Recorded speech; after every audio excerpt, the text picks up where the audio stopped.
5 kilogram versus 10 kilogram. अब आप कहेंगे 5 किलो और 10 किलो का क्या मामला है। आज लखनऊ में समाजवादी पार्टी और कांग्रेस की एक संयुक्त रैली हुई और मल्लिकार्जुन खड़गे ने वादा किया कि चुनाव जीतने के बाद इंडिया गठबंधन की सरकार देश के 80 करोड़ लोगों को 5 किलोग्राम नहीं बल्कि 10 किलोग्राम मुफ्त अनाज देगी।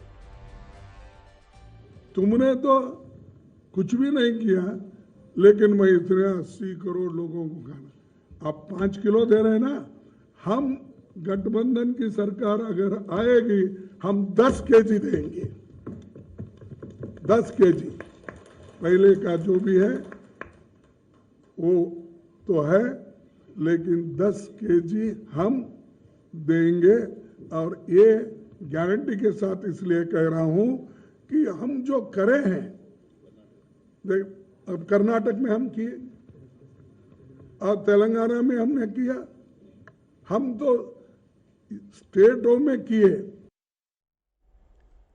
खड़गे साहब के इस बयान से सिर्फ कुछ दिन पहले पिछले महीने की 27 तारीख को प्रियंका गांधी वाड्रा ने यह कहा था कि क्या इस देश के लोगों का भविष्य ये 5 किलोग्राम मुफ्त का राशन है, और अगर ये हमारे देश का भविष्य है तो उन्हें इस पर बहुत दुख होता है। अब उनका बयान सुन लीजिए। आज परिस्थितियां ये हैं कि बच्चों को आप शिक्षित कर रहे हैं और आपकी सरकार आपको कह रही है कि लोग 5 किलो राशन में खुश हो जाओ, यही तुम्हारा भविष्य है।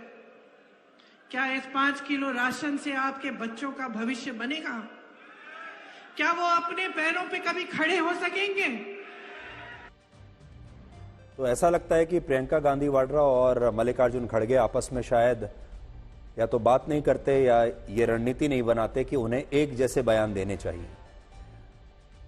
थोड़े दिन पहले ही प्रियंका गांधी वाड्रा कह रही हैं कुछ और बात, और आज खड़गे साहब कहते हैं कि अगर उनकी सरकार बन गई तो वो 10 किलोग्राम राशन मुफ्त देंगे। जो मोदी सरकार 5 किलो राशन दे रही है उसे बढ़ाकर दुगना कर देंगे, 10 किलो कर देंगे। लेकिन आज सोचने वाली बात यह है कि अगर आपको इतनी बड़ी घोषणा करनी ही थी तो आप इस चुनाव के 4 चरण बीत जाने के बाद, जब 70% चुनाव खत्म हो चुका है, अब कांग्रेस पार्टी यह ऐलान कर रही है कि अगर हम जीते तो 5 से 10 किलो राशन देंगे। ये बात उन्हें पहले कहनी चाहिए थी।